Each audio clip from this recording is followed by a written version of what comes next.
کامیابی کے لیے حوصلہ انسان کا بلند ہونا چاہیے۔ اگر ہمارا حوصلہ پست ہوتا ہے تو ہم اپنا راستہ چھوڑ سکتے ہیں، اور جو محنت کا راستہ چھوڑ دیتا ہے وہ ناکامی کی طرف بڑھتا ہے۔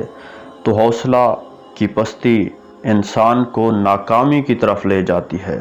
حالات کا مقابلہ کرنے والے لوگ کامیابی حاصل کر لیتے ہیں، اور ناکامی ان لوگوں کا مقدر ہوتی ہے جو پست حوصلہ کے مالک ہوتے ہیں۔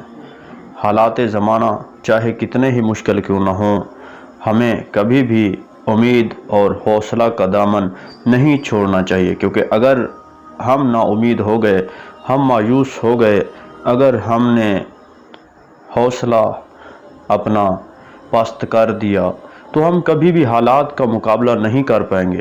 حالات کا مقابلہ کرنے کے لیے انسان کو مستقل ارادہ کی ضرورت ہوتی ہے، جذبہ کی ضرورت ہوتی ہے۔